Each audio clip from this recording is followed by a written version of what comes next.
Good day everyone, especially to our 3S facilitator, Ms. Kalimag. We are here today to present our research titled The Advantages and Disadvantages of Working Student, Exploring Ways on Balancing School Responsibility and Part-Time Job of Grade 12 Students in Labas Senior High School. But before we start, allow me to introduce myself. My name is Mark Philip Patrombon, the leader of Group 4. Together with my group mates, this presentation only consisted of Chapter 1, The Problem and its Setting, Chapter 2, Review of Related Literature, and lastly, Chapter 3, Research Methodology. These contents will answer the what's, how's, why's, who, where, and when we want to conduct our study. So to begin with, for the introduction of our study, for some students, especially those in traditionally underserved populations, taking a part-time job is not a matter of choice, but necessity. The fact that not all parents have financial capabilities to support their children's needs, especially when children choose to get higher education such as senior high school and college. As a result of this, some students have to support their financial needs to be able to continue their studies. Working students commonly experience stress and pressure as a side effect. It will be difficult for them to attempt to balance work and school responsibilities. We all know that a part-time job is a form of employment that carries fewer hours per week than a full-time job. They work in shifts, and the shifts are often rotational. There has been involvement for the senior high school students in a part-time job to supplement their needs. This study aims to understand how students cope up their school responsibilities to their job life. It focuses on the way how senior high school students interpret, and make sense of their experiences to their personal lives.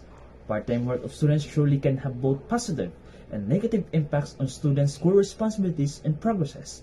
It is also important for some students to acknowledge the potential trades-off between earning income and participating in school activities and to find balance that will work for their long-term goals and priorities.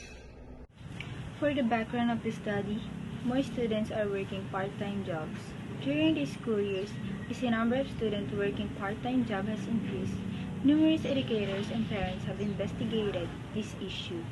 Students look for part-time job for a number of different reasons. For the significance of the study, this research aimed to provide information regarding to the topic from the respondents and recent studies needed for the expected importance of the involved individuals. The result may be useful to the student, teacher, parents, and to the future researchers. I will be discussing the theoretical framework. The theoretical framework explains the structure can hold or support a theory of a research study. We gathered theory which explains why the advantage and disadvantage of working students under study exists. We used Abraham Maslow's theory, which is hierarchy of needs. This theory is a model of understanding the motivations for human behavior. It maps different motivations onto a pyramid, with each level representing a different human need. This includes psychological needs, safety, love, and belonging esteem, and self-actualization. That's all. My part to this research is conceptual framework. What is IPO? It is structure where it suggests the possible concept of your research. They are modeled where your input consists of the respondent's profile related of the study. In this case, gender, age, type of school, work, and academic status are the inputs of this research. As for process, it involves the instruments and tools you are going to use in getting data for your research. It also includes the action plan in how you collected your data with the use of lists, tools, and instruments. Lastly, for output, is where your expected results in your research are stated by using the tools in your process for this study. The outcome is assessed at the level of status of academic performance of selecting working students in Santa Rosa. My name is Isaac Mariano. I will report is scope and limitation. The scope of the study is analyzing the academic performance of the selected working students in grade 12 grade 12 students from GAS, ABM, STEM of Labas Senior High School. The researchers focus on the status of the academic performance. Only those working students are allowed to participate in the study. This study limits its coverage on grade 12 students only. The study does not coverage any views of and opinions of the students or individuals who is not part of Labas Senior High School. These studies also focuses in the present school year of 2022 to 2023. This study analyzing the academic performance of working students in grade 12 at Labas Senior High School. The researcher especially focus on the status of their academic performance and only include working students in the study. The study is limited to grade 12 students and does not consider the perspective of individuals outside of Labas Senior High School.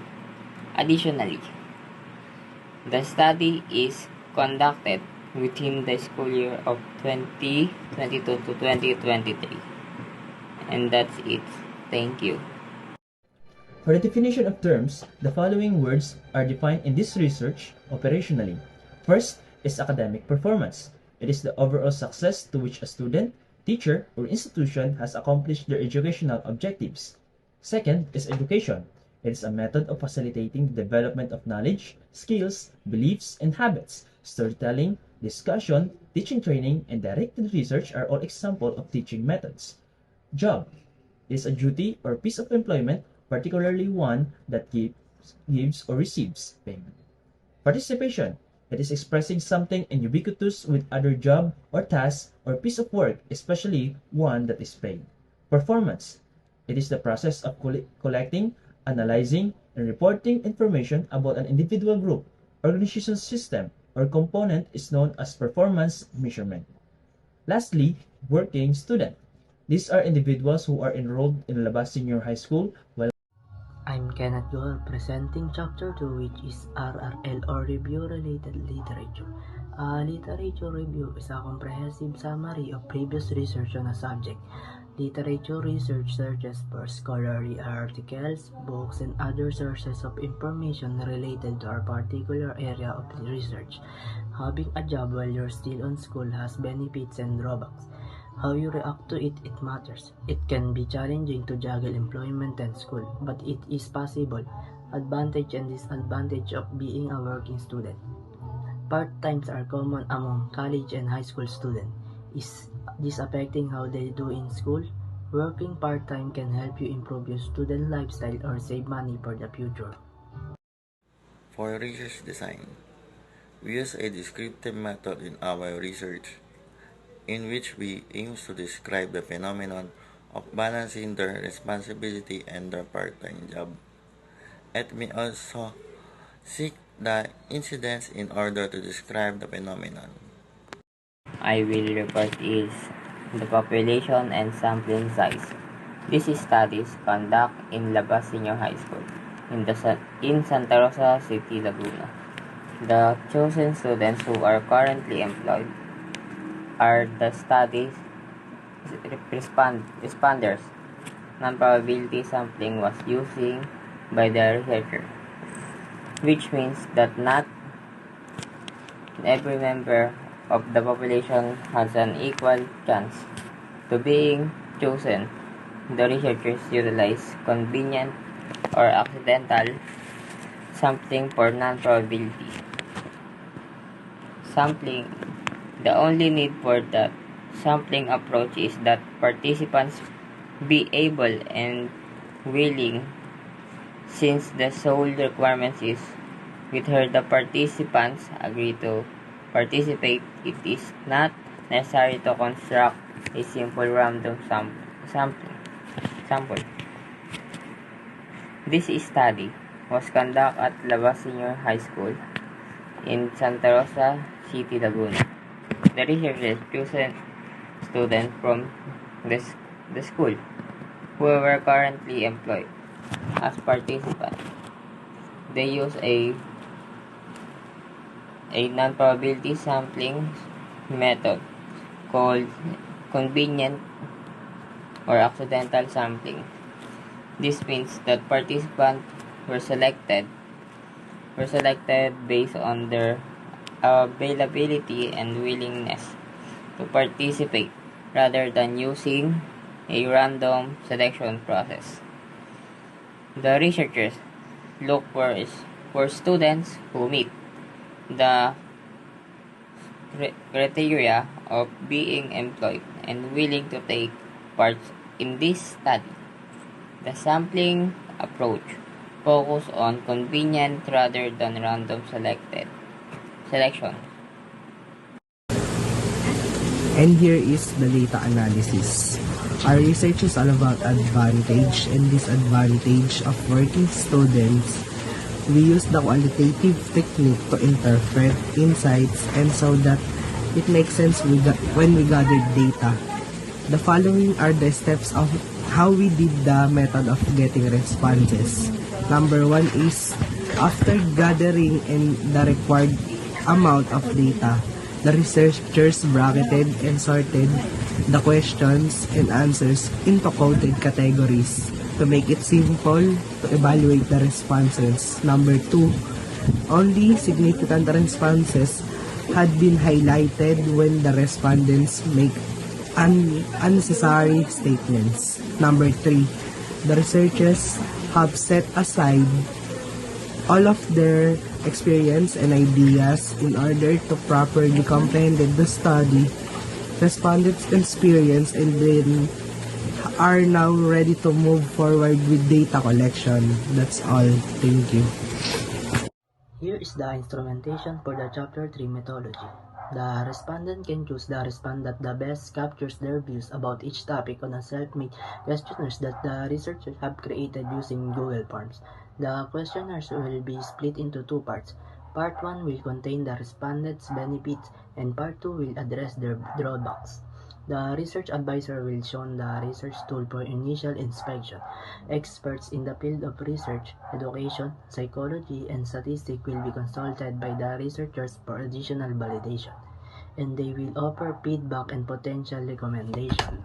I am here to discuss you the statistical treatment. The statistical treatment used by the researchers is frequency count and percentage weighted and one-way ANOVA. First, frequency count and percentage.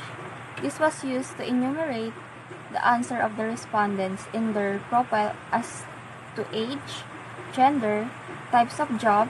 Also, it was used in computing the weighted mean of variables. Weighted mean. This was used to determine the status of academic performance of the selected working students in Labas Senior High School. Third is analysis of variance, which is ANOVA. A one-way ANOVA test is used to determine if there is a significant difference between the level of oral communication skills of the humanities and social sciences students in preparation for work immersion when grouped according to the profile. This test uses the F distribution to compare the means of 2 independent groups and determine if the result of a survey or experiment are significant. The null hypothesis of the test is that the 2 means are equal, and if the results are significant, it means that the 2 means are unequal. For the ethical consideration, in order to guarantee that the research is carried out in a morally upright manner, ethical considerations are crucial. It aids in preserving the welfare, rights, and dignity for those taking part in the study. We ran across a number of ethical issues that needed to be addressed in our thesis. Keeping the participants' anonymity and confidentiality was one of the main issues. In order to allay this worry, we got the agreement of every participant after we informed them and anonymized all data before analysis. This made sure that no one would learn the participants' identities and their personal information without their permission. Another ethical consideration that was important was avoiding harm to the participants. For example, in our research, some questions were sensitive and could potentially be harmful to the participants. To address this, we screened participants before the study to exclude those who could be negatively affected by such questions. Lastly, we'd like to mention that ethical consideration